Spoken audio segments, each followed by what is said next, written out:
안녕하세요. 반갑습니다. 오늘 하루도 행복하고 보람 가득한 날이 되기를 축원합니다.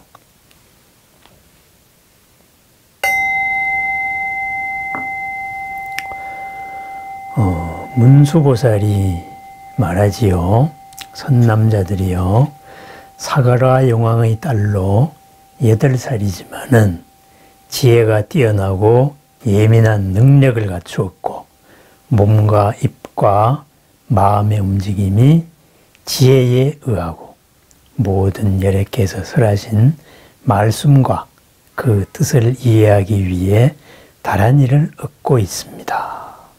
그녀는 모든 사물이나 중생에게 정신을 집중하는 수천의 삼매를 한순간에 얻었고 깨달음의 마음을 물러서는 일이 없고 광대한 서원을 지니고 모든 중생을 자기 자신처럼 애정을 가지며 공덕을 발휘하고 나아가 그 공덕이 부족함이 없습니다. 얼굴에는 미소를 머금었으며 몸에는 가장 청정한 색을 띠었고 자비심을 지녔으며 자애 깊은 말을 합니다. 그녀는 바른 깨달음을 얻을 수 있습니다. 8살 된 용녀가 바른 깨달음을 얻을 수 있다고 문수보살은 이야기합니다. 여기에 2가지의 상징이 숨어 있습니다. 하나는 어린 아이라는 것입니다. 우리는 흔히 그런 말을 많이 합니다. 어린애가 뭘 안다고, 어린 놈이 뭘 안다고 이런 식으로 이야기를 합니다. 나이가 들어야만 뭘 알 수가 있다. 또한 진리 또한 마찬가지다. 오랜 수행을 해야 알 수 있다. 이런 어리다는 것에 대한 편견이 하나 있습니다. 2번째는 여자라는 편견이 하나 있습니다. 여자가 뭘 안다고, 여자가 뭘, 이런 편견입니다. 그래서 이 대목에 대해서 이제 지적보살이 우선 반박을 했죠. 그죠? 삼천대천세계의 계자씨만한 땅일지라도 서가모니 부처님께서 보살이었던 시절에 몸을 던지지 않은 곳이 없다. 그렇게 공덕을 쌓은 다음에야 깨달음에 이르실 수 있었는데 8살짜리 어린애가, 더구나 여자애가 어떻게 이걸 알 수 있단 말이냐. 이렇게 이제 수많은 시간의 공덕, 나이를 가지고 문제 삼았습니다. 이것이 지적보살입니다. 그런데 그 다음에는, 이번에는 사리불이 여자라는 걸 가지고 문제 삼니다. 여자의 몸으로는 할 수 없는 게 많은데, 그죠?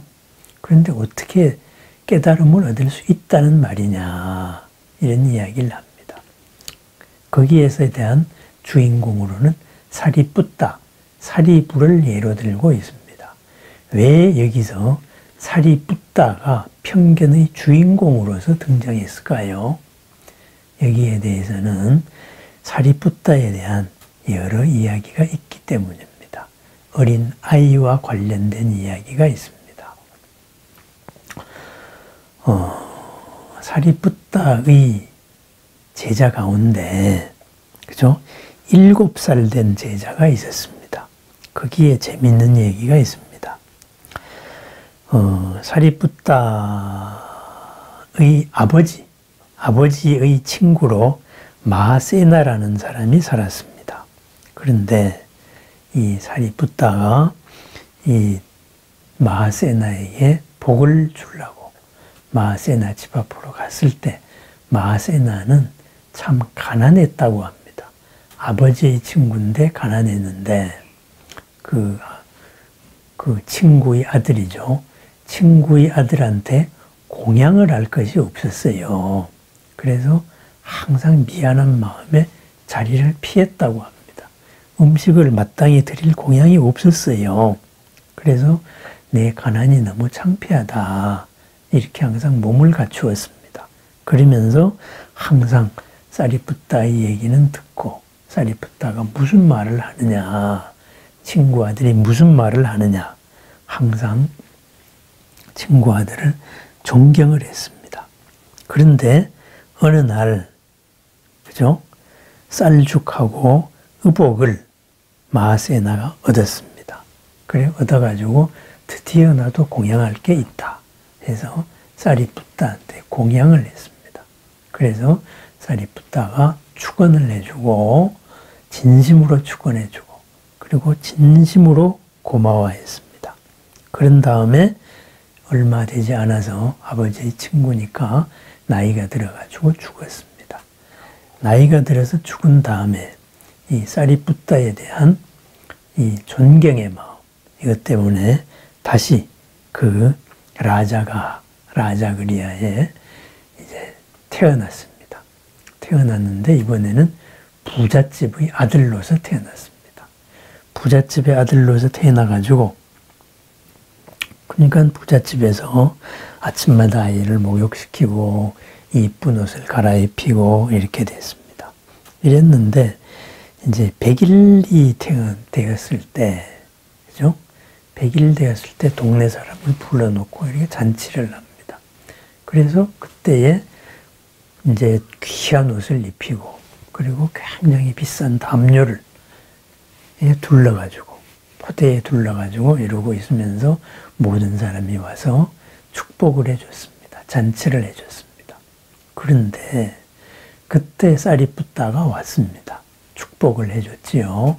사리푸타가 왔을 때 이 아이가 그 100천금의 가치가 있는 자기의 담요를 자꾸 끌어다가 사리푸타한테 주는 거예요. 그래서 보시를 했습니다. 그래서 누워 있었지만은 어린 애지만은 사리푸타를 보는 순간에 알았다고 그래요. 이분은 나의 스승이 될 사람이다. 전생에 내가 존경하는 사람이다. 이분을 통하여서 나는 뭔가를 얻을 것이다. 이렇게 해서 자꾸 비싼 이 포대기를 장로한테 주는 거예요. 사리푸타한테 줬습니다. 그래서 어머니가 이게 무슨 일입니까?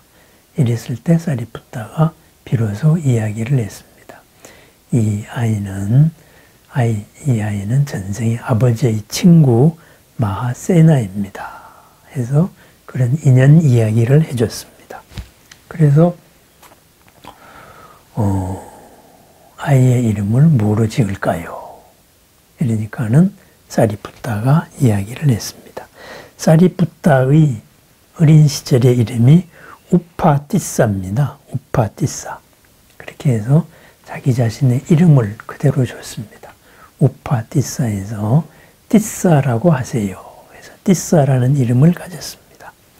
이 아이가 7살이 되었을 때 어머니에게 얘기했습니다. 저는 사리푸타에게 가서 출가를 하고 싶습니다. 그러니까 어머니도 그 출가를 허락을 했습니다. 그래서 사리푸타에게 데려오니까 사리푸타가 이야기를 했습니다. 출가 생활이라는 것은 참 어렵다. 수행승의 생활은 정말로 어렵다. 더운 것을 좋아하면 찬 것을 얻게 되고 찬 것을 좋아하면 더운 것을 얻게 된다. 원하는 대로 이루어지는 일이 없다. 항상 부족함 속에서 살아야 한다. 그래도 하겠는가? 그랬습니다. 그랬더니만은 이 티사가 그렇게 하겠습니다. 그래도 출가하겠습니다. 했습니다. 이래서 사리푸타는 이 사미에게 부정관과 자비관 이러한 명상 주제를 줬습니다. 그래서 이 7살 된 사미는 이렇게 탁발을 다니면서도 스스로 앉아서는 부정관, 온몸의 부정을 생각하면서 청정을 구하는 거지요. 이것을 하고 만나는 모든 사람들한테는 축복을 해줬습니다. 그죠? 나는 그대들의 행복을 기원합니다.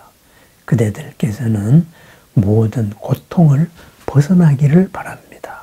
이렇게 해서 진심으로 축원을 해줬습니다. 이렇게 해서 수행을 한 지 100일이 안 되어서 이 7살 된 사미 띠사는 마침내 거룩한 경지에 이르렀습니다. 그래서 사리푸타와 그리고 여러 대중들이 그것을 증명을 했습니다. 이 7살 된 사미가 바로 거룩한 경지에 이르렀습니다. 이랬습니다.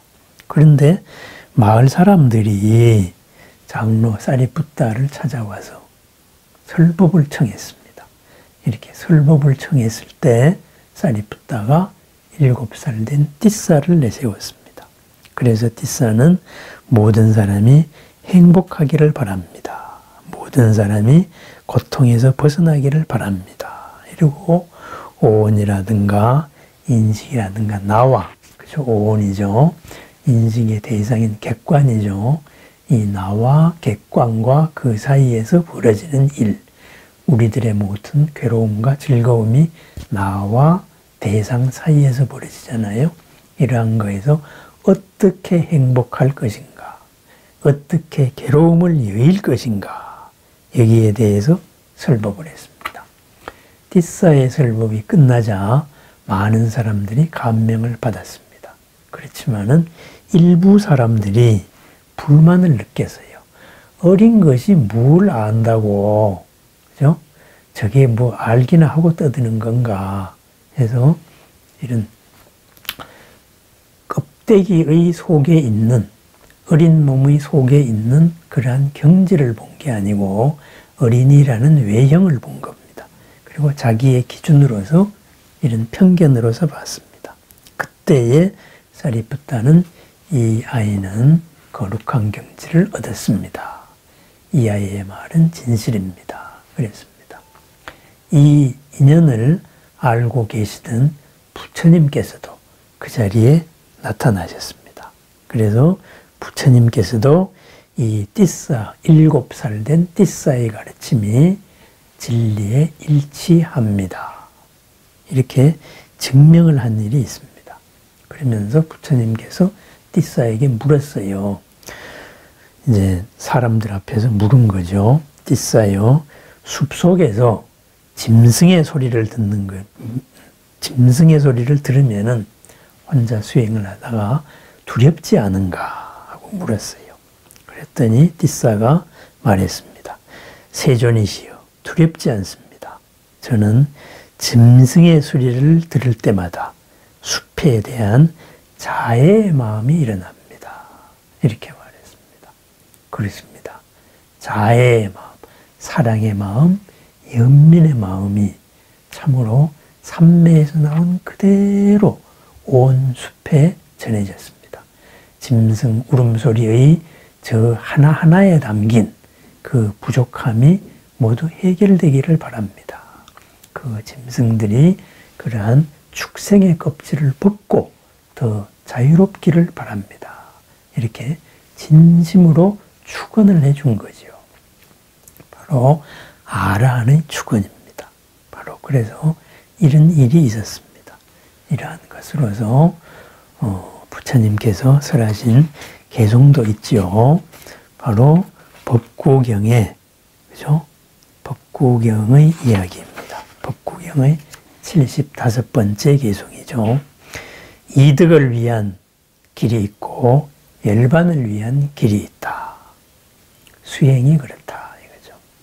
수행의 모습으로 하나는 이득을 위한 수단이 되는 길이 있고 다른 하나는 열반의 길이 있다.